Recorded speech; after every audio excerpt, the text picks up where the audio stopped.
Hello friends, मैं सूरज कुमार। आप देख रहे हैं आपका अपना YouTube channel SS sky zone. तो दोस्तों, आज की इस वीडियो में हम लोग बात करने वाले हैं इंडिया वर्सेस ऑस्ट्रेलिया के बीच काफ़ी दिनों से मैचेस चलते हुए आ रहे हैं, जिसमें से इंडिया को आसानी से ऑस्ट्रेलिया कई बार हरा चुके हैं, जिसमें से वनडे में भी इंडिया को काफ़ी बुरी तरीके से ऑस्ट्रेलिया ने हरा दिया। लेकिन फर्स्ट T20 मैच का जो 5 T20 का श्रृंखला है, उसमें से इंडिया ने एक भी T20 नहीं जीता, जिसमें से इंडिया T20 की नंबर 1 रैंकिंग है और उसने अभी पिछले 30 में से 30 मैचेज जीतते हुए आ रहे थे, जिसमें उन्होंने पाकिस्तान को अभी फाइनल में भी हराया। लेकिन क्या हो गया इंडियन टीम को, जो अभी ऑस्ट्रेलिया से 2 T20 मैच हो चुके हैं, जिसमें से 2 में से इंडिया एक मैच हार चुकी है और दूसरी मैच जो है वो नो रिजल्ट यानी बारिश के कारण ड्रॉ हो गया था।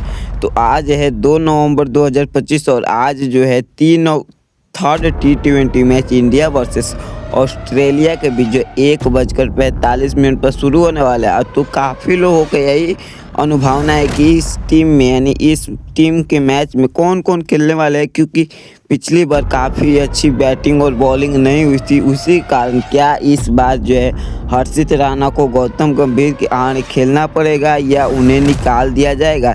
तो देखते हैं क्या हर्षदीप सिंह को फिर से नए मौके मिलते हैं या फिर पैरवी लगाने वाले हर्षित राणा को ही फिर से गेम में खिलाया जाएगा, क्योंकि हर्षित राणा ऊपर से तो विकेट नहीं लेते हैं और ऊपर से रन पर रन ज़्यादा प्रेशर भी दबाव नहीं बना पाते, क्योंकि जसप्रीत बुमराह एक छोर से प्रेशर बनाते हैं तो दूसरी तरफ से हर्षित राणा रन खाते रहते हैं। तो उसी के कारण अगर हर्षदीप सिंह और जसप्रीत बुमराह का तालमेल बहुत ही अच्छा अभी T20 का विश्व कप में सबसे अच्छा गया, क्योंकि इस बार पिछली बार 119 रन डिफेंड कर रही थी पाकिस्तान, उसके सामने जो है मात्र 30 गेंदों में 30 रन चाहिए थे। लेकिन यही हर्षदीप सिंह और जसप्रीत बुमराह की तालमेल ने एक बॉल पे 16 रनों की पारी बना दी थी, क्योंकि आप समझ सकते हैं कि हर्षदीप सिंह एक ओवर में 2 रन 4 रन दे रहे थे, लेकिन वहीं पर जसप्रीत बुमराह भी 1-2 रन देकर ओवर निकालते थे। लेकिन क्या हर्षित राणा को खिलाना चाहिए? नहीं।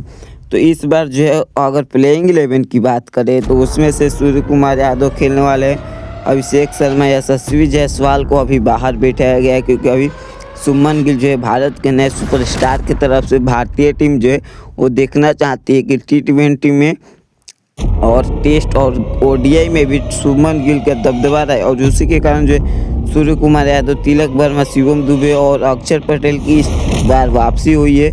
और उसके बाद शिवम दुबे और फिनिशर के तौर पर तो शिवम दुबे आ चुके हैं, जिसमें से जसप्रीत बुमराह, हर्षित राणा को शायद देखते हैं, हर्षित राणा नहीं तो हर्षदीप सिंह खेलेंगे। और उसके बाद कुलदीप यादव और बेस्ट स्पिनर वरुण चक्रवर्ती को इस बार खिलाया जाएगा। तो देखते हैं क्या भारतीय टीम इस बार पिछली बार का रिकॉर्ड तोड़ पाती है।